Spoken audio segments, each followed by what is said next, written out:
Imagine hating someone so much that even after they die, you're not finished with them. Now imagine you have the power to dig their rotting body out of its grave, dress it up, sit it in a chair, and put it on trial in an actual courtroom, and then find the corpse guilty. That sounds like something out of a horror movie. But in the year 897, in the city of Rome, the most powerful religious leader in the Western world did exactly that. A pope exhumed his dead predecessor and tried his corpse. It's known as the Cadaver Synod, and it may be the single most deranged event in the entire history of the Church. To understand how this happened, you have to throw out any modern idea of the papacy as a purely peaceful, spiritual office. In the 9th century, being the pope was one of the most dangerous political jobs on earth. Rome was a snake pit of rival noble families and vicious factions, all fighting for control, and the papacy was the ultimate prize because it came with enormous power and wealth. Popes were made and unmade by these political machines. They were exiled, imprisoned, mutilated, and murdered with alarming regularity. This was a brutal, chaotic, blood-soaked era, and into that snake pit walked a pope named Formosus. Formosus was a skilled and ambitious churchman who had spent decades climbing the ranks, and he made a lot of powerful friends and a lot of powerful enemies along the way. He got tangled up in the vicious politics of the time, backing certain rulers over others in the endless fights over who would control Italy and the crown. Eventually, he clawed his way to the very top and was elected pope. He held the office for about 5 years, and then in the spring of 896, Formosus died naturally of old age in his bed. For most people, death is the end of their troubles. For Formosus, it was only the beginning. After a brief interlude, the man who ended up on the papal throne was Pope Stephen VI, and Stephen was firmly on the side of Formosus's political enemies. Whether it was pure factional loyalty, a personal grudge, or a genuine belief that Formosus had been an illegitimate pope, Stephen was consumed by a burning hatred for his dead predecessor. He wanted Formosus condemned. He wanted everything Formosus had ever done erased. There was just one small problem standing in the way of putting Formosus on trial for his supposed crimes. The accused had been dead and buried for the better part of a year. Most people would consider that a deal-breaker. Stephen VI did not. Stephen's solution was as simple as it was horrifying. If the accused couldn't come to the trial would come to the accused by bringing the accused back.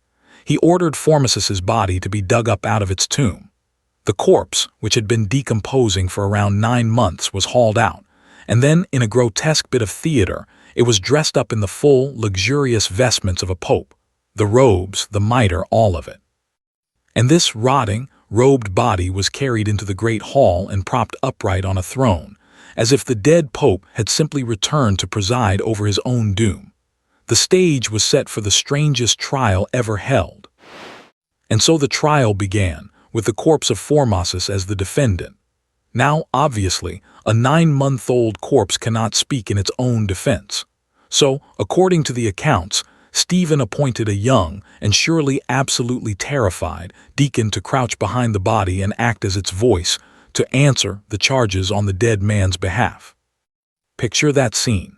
A raging pope, screaming furious accusations directly at a silent, decaying body slumped on a throne, while a petrified teenager hiding behind the corpse mumbles denials in a dead man's place. The charges were mostly political, dressed up as religious law, that Formosus had committed perjury, and that he had unlawfully and ambitiously seized the papacy. It was a show trial in the most literal, ghoulish sense of the term. You will be shocked to learn that the corpse did not win its case, with the defendant physically incapable of mounting a defense, and the judge being the very man who dug him up out of pure hatred. The outcome was never in doubt. Formosus was found guilty on all counts. And then came the sentence, which was where the vengeance really got creative. Stephen declared that Formosus's entire time as pope was null and void. It had never legitimately happened. Every official act he'd performed, every appointment he'd made, every priest he had ordained, was retroactively cancelled and declared invalid.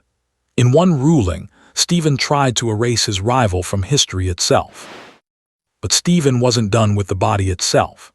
As a final act of desecration, he ordered that the 3 fingers of the corpse's right hand, the fingers a pope uses to give blessings, be cut off, symbolically stripping away Formosus's power to bless even in death.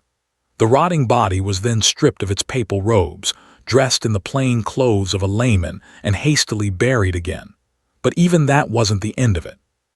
Not long after, the corpse was dug up yet again and unceremoniously thrown into the Tiber River, cast out of the city like garbage. Stephen VI had gone about as far as it is humanly possible to go in taking revenge on a dead man. So we have to ask the obvious question: why? Why would a pope do something this insane, this grotesque, this guaranteed to horrify everyone who saw it? And the answer almost certainly is cold hard politics. Remember, this was the era of vicious factional warfare in Rome. By declaring Formosus an illegitimate pope and invalidating all of his official acts, Stephen and his allies could undo everything Formosus had done, including the rulers he had crowned and the enemies he had empowered. It was a way to rewrite the recent past and reshuffle the deck of power in their own favor. The whole ghoulish spectacle wasn't really about religious law at all. The corpse was just a prop in a brutal political power play. But Stephen badly misjudged how this would go over. The people of Rome were not impressed by his creative approach to justice. They were disgusted and horrified by it. Putting a corpse on trial was seen as a grotesque outrage, a step too far even in that brutal age. And then something happened that turned the public mood into outright terror. According to the accounts, an earthquake struck Rome and damaged the very basilica where the Cadaver Synod had been held. To a deeply religious medieval population, this was no coincidence. This was a sign, a furious message from God himself that a monstrous sin had been committed. Public opinion turned violently against Stephen VI. And in this era, when the public turned on a pope, things escalated fast and ended badly. Stephen VI's enemies seized the moment. Within months of the Cadaver Synod, Stephen was stripped of his power, deposed from the papacy, and thrown into prison. And there, while imprisoned, Pope Stephen VI was strangled to death. The man who had dragged a corpse into court to destroy it was himself destroyed before the year was out. It's about as close to instant cosmic karma as history ever gets. The pope who wouldn't let a dead man rest ended up in a grave of his own, disgraced, in a matter of months.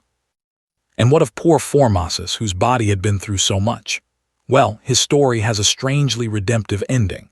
According to tradition, his corpse was fished out of the Tiber River, reportedly recovered by a monk, and people began to whisper that the body was working miracles.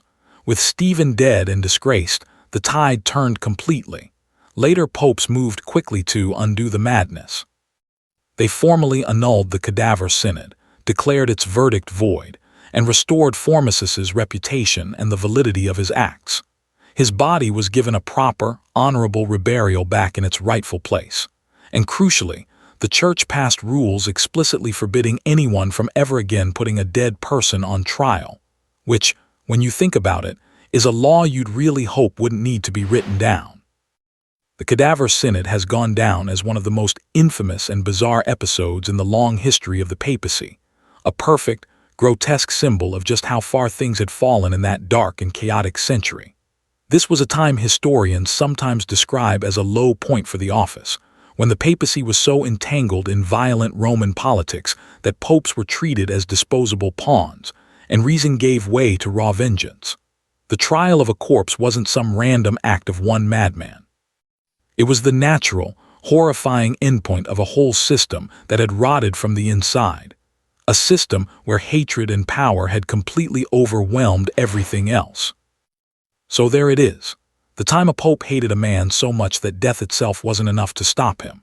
He dug up the body, dressed it up, screamed at it in court, found it guilty, chopped off its fingers and threw it in a river, and then got strangled for his trouble within the year, while his victim's corpse floated home to be forgiven.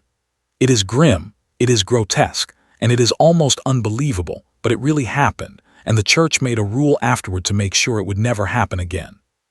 If your worst enemy ever wrongs you, just remember, at least you probably won't dig them up to yell at their skeleton. That's the bar the 9th century set. If you love history that is true, strange, and told to you straight, subscribe. We've got a whole world of it. See you in the next one.